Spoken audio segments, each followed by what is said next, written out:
Subscribe कीजिए आपका bank का चैनल को तथा बेल आइकन को दबाइए बैंकिंग से जुड़े सभी सवालों को जानने के लिए।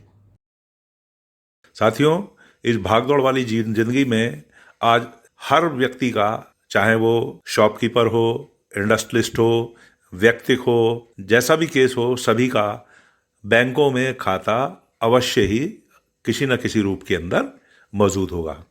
और जब बैंकों के अंदर खाता है तो स्वाभाविक सी बात है कि बैंकों से कुछ ना कुछ शिकायतें भी होंगी, और हो सकता है कि आपकी जो शिकायतें रही हों आपको उसका समाधान मिल गया हो, लेकिन हो सकता है कि उनमें से कुछ ऐसी शिकायतें रही हों जो लंबे समय से चली आ रही हों और जिनका बैंक निस्तारण करने में आनाकानी कर रहा है, या आपको प्रॉपरली कोई जवाब नहीं दे रहा है, कोई आपको संतोषजनक जवाब नहीं दे रहा है, लगातार टरकाते चले आ रहे हैं, आप बार बार चक्कर काट रहे हैं बैंक के, आप ईमेल भी भेज रहे हैं, लेटर्स भी भेज रहे हैं, पर्सनली आप कांटेक्ट करके जो भी उसके शाखा प्रबंधक है या और जो अन्य उच्च अधिकारी हैं उनके भी आपने नोटिस में डाला है, लेकिन नतीजा वही ढाक के तीन पात, मतलब कि आपकी शिकायत एज इट इज बनी हुई है।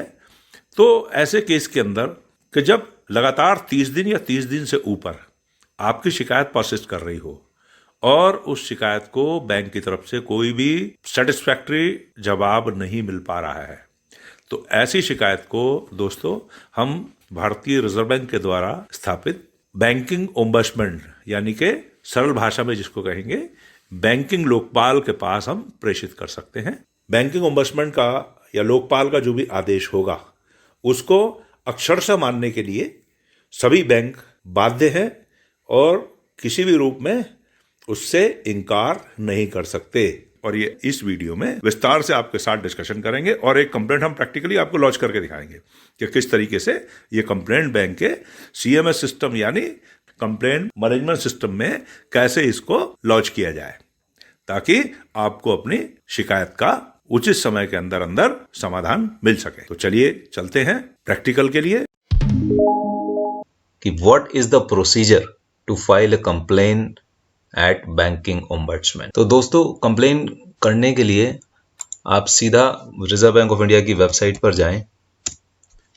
वेबसाइट में लॉन्च अ कंप्लेंट के नाम से आपको यहाँ पर एक सेक्शन मिलेगा, आप इधर क्लिक कीजिए। क्लिक करने के बाद एक इस तरह की विंडो आपके सामने आएगी जहाँ पर आपको कुछ एक ऑप्शंस मिलते हैं, file A complaint, track your complaint, file an appeal. ये जो वेब पेज है ये वाला, ये रिजर्व बैंक ने स्पेशली कंप्लेंट्स के लिए बनाया है। किसी भी तरह के कस्टमर को कोई भी कंप्लेंट हो तो वो यहाँ पर आकर अपनी कंप्लेंट दर्ज करा सकता है। तो अब हम जाएंगे फाइल अ कंप्लेंट के टैब पर, इसको हम क्लिक करेंगे। यहाँ पर ये क्वेश्चन पूछेगा टाइप ऑफ एंटिटी, तो हम यहाँ पर सिलेक्ट करेंगे bank.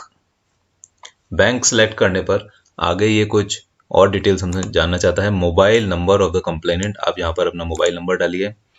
Area of operation of BO, ये एक बहुत ज़रूरी चीज़ है कि एरिया ऑफ ऑपरेशन क्या है, कि यदि आपका रेजिडेंस या आपका जो ब्रांच है वो सपोज जयपुर में है तो आप यहाँ से बीओ जयपुर सेलेक्ट कीजिए। यदि आप जम्मू में रहते हैं तो आप बीओ जम्मू सेलेक्ट कीजिए। तो जिस एरिया में आपका बैंक है और आप रहते हैं तो वो आप यहाँ पर सिलेक्ट कीजिए।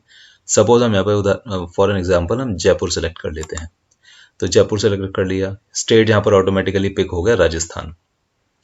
उसके बाद डिस्ट्रिक्ट, आप जिस डिस्ट्रिक्ट में रहते हैं, सपोज आप जयपुर में ही रहते हैं तो आप जयपुर क्लिक कीजिए। यहाँ पर आप बैंक का नेम यहाँ पे सिलेक्ट करके जो भी आपका बैंक है वो यहाँ पर पूरी लिस्ट दी गई है जितने भी हिंदुस्तान में बैंक काम करते हैं, तो आप इसमें से सिलेक्ट कर सकते हैं।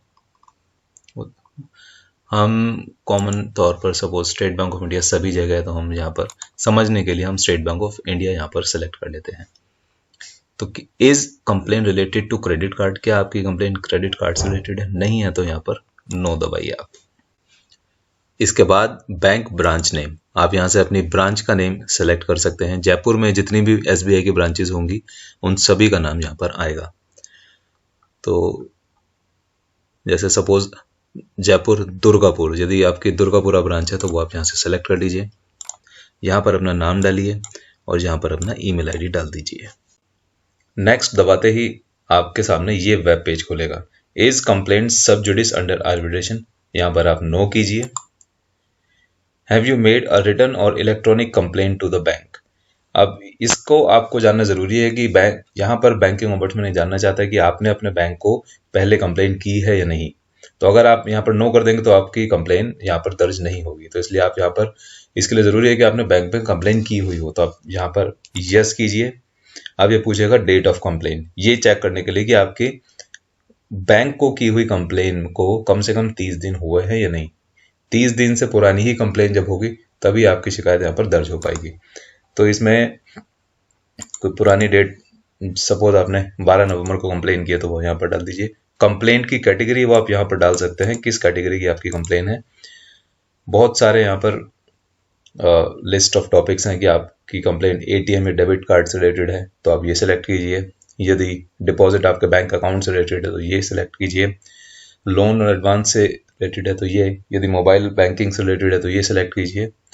तो एग्जांपल के तौर पे हम डिपॉजिट अकाउंट यहाँ पर सिलेक्ट कर लेते हैं। अब ग्राउंड ऑफ कंप्लेन आपको बता रहा है कि आपकी कंप्लेन का ग्राउंड क्या है। Non credit of proceeds, refusal to open, कि आपके बैंक अकाउंट को खोलने से ही मना कर दिया। तो यहाँ पर हम समझने के लिए ये सेलेक्ट कर लेते हैं। डिस्क्रिप्शन यहाँ पर ऑटोमेटिकली पिक हो चुका है। 81J, refusal to open deposit account without any valid reason for refusal. So have you received reply from the bank, क्या आपने बैंक से कोई रिप्लाई मिला है आपको अभी तक या नहीं मिला। तो मिला है तो यस कीजिए, नहीं तो नो कीजिए। फिर नेक्स्ट आप दबाकर आगे जा सकते हैं। तो दोस्तों अब हमारे सामने ये स्क्रीन खुली है जिसमें बैंक की डिटेल्स हमारे सामने आ रही हैं। नोडल ऑफिसर का नाम यहाँ पर ऑटोमेटिकली आ चुका है, एड्रेस आ चुका है नोडल ऑफिसर का। तो अब डेट ऑफ डिस्प्यूटेड ट्रांजैक्शन, आपके ट्रांजैक्शन होने की तारीख कौन सी थी जिसके बारे में आप कंप्लेन रजिस्टर करना चाहते हैं। Is your complain against the wallet of the regulated entity, कि जैसे आप पेमेंट वॉलेट यूज करते होंगे अलग अलग कंपनीज का, तो क्या इस बैंक के वॉलेट के अगेंस्ट आपकी कंप्लेन है। अगर है तो यस, नहीं तो no. Is your complain against a business correspondent, क्या बिजनेस कोरेस्पॉन्डेंट के अगेंस्ट आपकी कंप्लेन है तो यस, अदरवाइज नहीं है तो नो। आगे हम चलेंगे। Bank account details, account category, loans and advances, cards, accounts and others. क्योंकि हमने डिपॉजिट अकाउंट क्लिक किया तो हम यहाँ पर अकाउंट्स क्लिक कर देते हैं। अकाउंट सब कैटेगरी, सब कैटेगरी में सपोज हमारा सेविंग अकाउंट है तो हमने सेविंग क्लिक कर दिया। अकाउंट नंबर यहाँ पर डालेंगे और आगे नेक्स्ट कर देंगे। कंप्लेन कैटेगरी, डिपॉजिट अकाउंट, ये सारी चीजें डिस्क्रिप्शन यहाँ पर आ चुका है। डिस्प्यूटेड अमाउंट इन्वॉल्व, कितना अमाउंट इन्वॉल्व था। Compensation sort, facts of the complain, जो एक्चुअल में आपके साथ हुआ वो आप यहाँ पर लिख सकते हैं कि आप अकाउंट खोलने गए, मना हुआ तो किन कारणों से मना हुआ, वो सब आप पूरी तरह से डिस्क्राइब करके यहाँ पर लिख सकते हैं। 4000 कैरेक्टर की लिमिट है, यहाँ पर आप आराम से अपनी शिकायत दर्ज करा सकते हैं अपने शब्दों में। अब आपके सामने एक डिक्लेरेशन ओपन हुई है, आप इसको एक बार पढ़ लें, इस पर नजर डाल लें, इसको चेक करके, इसको टिक करके और आगे नेक्स्ट का बटन दबाएंगे तो आपके यहाँ पर आगे कुछ सवालात इन्फॉर्मेशन और चाहिए होंगी, उसको दर्ज कराने के बाद आपकी शिकायत बैंकिंग ओम्बड्समैन में दर्ज हो जाएगी। फिर जब आपकी शिकायत दर्ज हो चुकी होगी तो आप अपनी कंप्लेन को ट्रैक योर कंप्लेन नाम के टैब से आकर अपनी कंप्लेन का स्टेटस यहाँ पर ट्रैक कर सकते हैं। जो भी कोई उस पर एक्शन रिक्वायर्ड होगा वो आप यहाँ पर स्क्रीन पर आपको शो होगा। तो बस ये था प्रोसेस अपनी कंप्लेन यहाँ पर दर्ज कराने का। ऑनलाइन अपनी शिकायत दर्ज कराने का लिंक तो मैं आपको अपने डिस्क्रिप्शन बॉक्स में दे ही दूंगा। उसके अलावा आप ऑफलाइन भी अपनी कंप्लेन दर्ज करा सकते हैं। अपनी कंप्लेन को आप हार्ड कॉपी में एक पेपर पेन पर से लिखकर अपनी कंप्लेन सबमिट करा सकते हैं। इसमें इन एरियाज में रहने वाले लोग जो कि इस कॉलम में मेंशन है, वो सपोज जो अहमदाबाद के, जो गुजरात के जो रहने वाले लोग हैं वो इस एड्रेस पर अपनी कंप्लेन दर्ज करा सकते हैं बैंकिंग ओम्बड्समैन को। कर्नाटका के रहने वाले लोग इस एड्रेस पर अपनी कंप्लेन दर्ज करा सकते हैं। इसी तरह से ये सारा लिस्ट दिया हुआ है कि आप यदि आप अपनी कंप्लेन हार्ड कॉपी में रजिस्टर करना चाहें पेपर पेन के माध्यम से, तो वो आप इन एड्रेसेस पर अपनी कंप्लेन भेजकर अपनी शिकायत दर्ज करा सकते हैं।